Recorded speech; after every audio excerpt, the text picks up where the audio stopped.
la posibilidad de presentar una serie de posturas, análisis y argumentaciones en relación con la Constitución del 99 y en relación con lo que se está desarrollando en este momento, que ha sido la convocatoria por parte del gobierno del presidente Maduro a una Asamblea Nacional Constituyente y todo el proceso que se está gestando en estos días en función de la fecha que se ha establecido para el 30 de julio. La idea es que entre voces de expertos y calificados expertos constitucionalistas podamos disertar el día de hoy en relación con los elementos que acompañan esta decisión y un poco también la contrastación de lo que está sucediendo hoy con lo que fue el proceso que se ha dado por llamar el proceso de referencia del constitucionalismo latinoamericano, que fue la Constitución del año 1999. Este evento está siendo estimulado por una serie además también de personas que formamos parte del equipo promotor y que hemos tenido como objetivo poder facilitar esta información y poder tener la oportunidad además de compartir con alguien que nos visita por estos días, que es el doctor Roberto Viciano Pastor. Van a estar con nosotros, como he dicho anteriormente, tanto el doctor Roberto Viciano Pastor como el doctor Jesús María Casales, el doctor Freddy Gutiérrez Trejo, Julio César Fernández Toro, Ricardo Convelles. Ha habido una pequeña alteración del programa inicial, producto de los compromisos que tiene el doctor Roberto Viciano Pastor y el doctor Casal, y les hemos sugerido a ellos y les informamos a ustedes que ellos serían los primeros en participar. Por lo tanto, vamos a pedir unas primeras palabras de apertura. Este término apertura es una importación lingüística terrible, ¿no? Pero nos hemos acostumbrado a ella. Esta apertura como una apertura de cuenta, eso es una importación bancaria. Le vamos a pedir entonces que el doctor María Casal dé las primeras palabras de bienvenida y un poco de que nos sirva para enmarcar el objetivo de lo que vamos a desarrollar hoy. Invitamos entonces al doctor María Casal a que pase al podio. Gracias.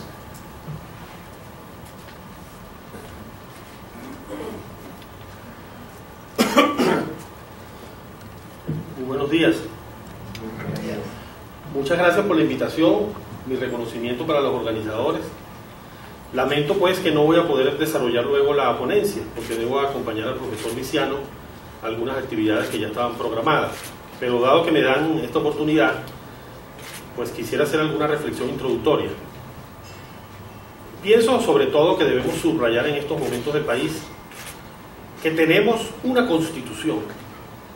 Eso se dice fácil, pero vale mucho tener una constitución en medio de un conflicto político de alta intensidad como el que estamos viviendo, y más allá pues de las posiciones críticas, ¿no?, que podamos haber sostenido, y de las diferencias sobre el proceso político que se ha vivido en estos años que podamos tener, reconocemos con mucha convicción que tenemos una constitución común. Y es muy importante. Imagínense ustedes un conflicto político como el que tenemos ahora, y que puede ser además de una escala mucho mayor si se lleva adelante la propuesta de la constituyente como está planteada. Imaginemos ese escenario de ese conflicto político sin una constitución común, porque eso es, creo yo, lo que está en riesgo aquí, porque esta constitución ha terminado siendo asumida por la oposición también, por distintos sectores sociales, y eso se debe a muchas razones, y quisiera comentar solo algunas. Por un lado, la Constitución de 1999, Constitución de la República Bolivariana de Venezuela, reflejó muchos consensos sociales académicos que existían en el país al momento de su aprobación. Temas como el de incorporar modalidades de participación directa de la ciudadanía, incorporar los referendos. Eso se venía discutiendo por lo menos desde que Rafael Caldera, al presidir la comisión bicameral, presentó en 1992 la propuesta correspondiente ante el Congreso de la República. Ustedes leen esa propuesta de la comisión bicameral y allí pues se incorporaban distintas modalidades de referendos muy similares a los que están ahora en la Constitución. Además se incorporaba la Sala Constitucional en el Tribunal Supremo de Justicia, la Defensoría del Pueblo. Igualmente se creaba una figura similar un poco al vicepresidente ejecutivo, aunque se le denominaba primer ministro ejecutivo, para descargar un poco al presidente de la República en relación con ciertas responsabilidades en la conducción del gobierno. también la jerarquía constitucional de los tratados de derechos humanos.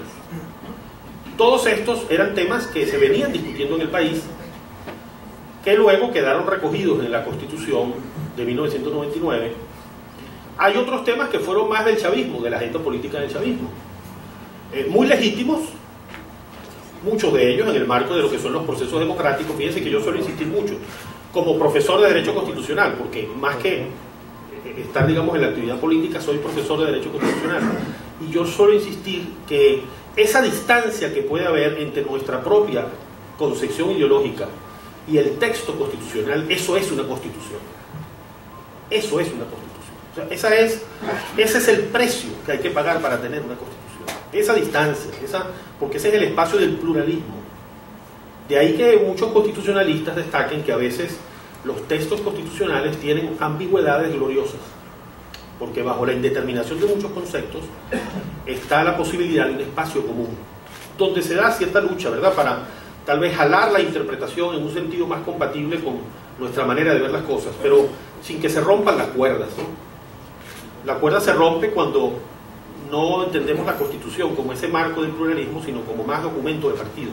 Y también hay un riesgo de que, si se quiere reformar la Constitución, por un lado, evidentemente va a ser rechazada por la inmensa mayoría de los venezolanos, porque se desconoció nuestro derecho al referendo, a ser consultados. No propiamente porque ese sea un referendo consultivo lo que tenía que hacerse. Realmente el asunto es más grave. Es que el poder constituyente se expresa a través de ese referendo que no se hizo. Por eso la Sala Constitucional falsifica las cosas cuando dice que no, que en realidad el espíritu del constituyente del 99 era no limitar al poder constituyente, y que imponer ese referendo previo hubiera sido limitar al poder constituyente. No lo limita, es su voz. Es esa voz a través de la cual se expresa el poder constituyente, que hubiera sido el referendo, la que no pudo emitirse. Y precisamente por eso la inmensa mayoría de los venezolanos, evidentemente, si hay una constituyente que se impone contra nosotros, una constitución contra nosotros, sin tomarnos en cuenta, evidentemente no la podemos aceptar. O sea, no es un tema, sin entrar ahora en categorías jurídicas, ¿no?, del 333 y otros conceptos que seguramente aquí se emitirán, pero es un tema de dignidad de ciudadano. No podemos aceptarlo. Pero si a eso le sumas que se pretendan introducir elementos que puedan ideologizar más la Constitución, es decir, que vaya más allá de lo que puede ser, porque claro, es verdad, las constituciones tienen ciertos contenidos ideológicos, pero desde la lectura del pluralismo, esas piezas están desgajadas de las concepciones matrices sistemáticas en que pudieron haberse inspirado. Eso es parte también de lo que es una constitución. Cuando la Constitución te habla de la justicia social, no tienes que interpretar ese concepto de la justicia social de la socialdemocracia. Y así, si se habla, por ejemplo, de la economía social de mercado, eso no tiene por qué ser de la visión social cristiana. En Alemania, por ejemplo, ha insistido mucho el Tribunal Constitucional, a pesar de que ellos fueron, digamos, la patria de esa doctrina de la economía social de mercado. El Tribunal Constitucional alemán ha insistido en que en ningún caso debe entenderse que ese modelo económico o ese modelo de política económica está constitucionalizado por el concepto del Estado social. Ellos han dicho, no, hay un concepto de Estado social, pero que es abierto a la lucha política, al pendulamiento ideológico. No constitucionalicemos un determinado modelo que es una opción entre otras, porque eso es el proceso democrático. El proceso democrático es el que va a decidir un punto específico, una oferta política específica. Todo eso está en riesgo, y es muy importante entonces, me parece, preservar una constitución que también, como ya lo han señalado algunos colegas, pues cuando en el año 2007 la oposición se movilizó para evitar que se aprobara la reforma presentada en esa oportunidad por el presidente de la República, también se fue apropiando de esa constitución.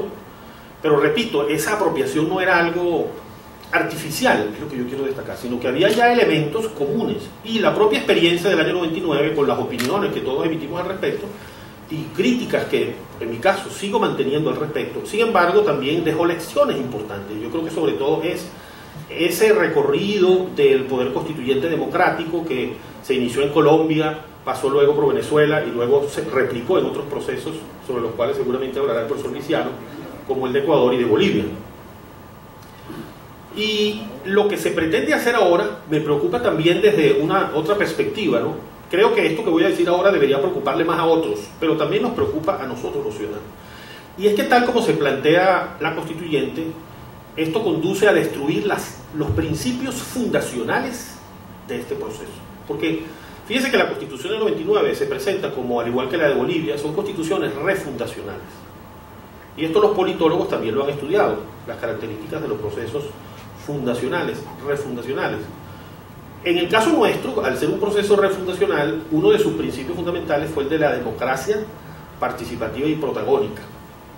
Y históricamente hablando, el principio fundacional era ese derecho del pueblo a pronunciarse sobre el ejercicio del poder constituyente. Ese principio fundacional está siendo demolido, con todas sus consecuencias.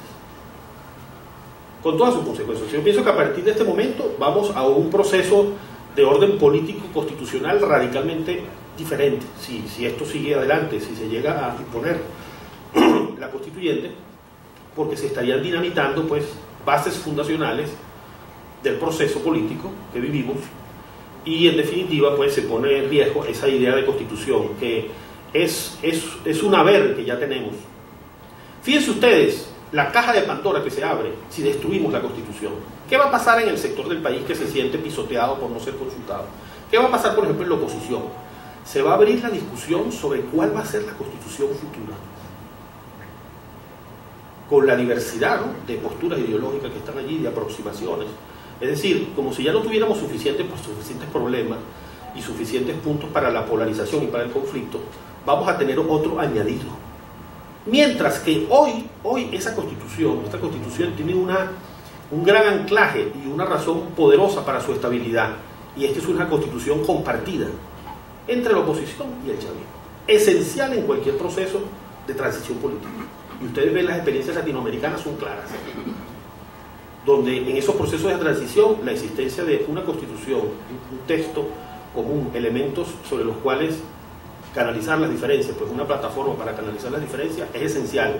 Hoy afortunadamente todavía la tenemos. Ojalá pues que con esta movilización cívica, con la realización de foros, se pueda concientizar a los actores políticos para que no se siga adelante en el camino de destruir la Constitución, sino que más bien se recojan un poco posiciones de ambas partes para seguir la senda constitucional. Muchas gracias.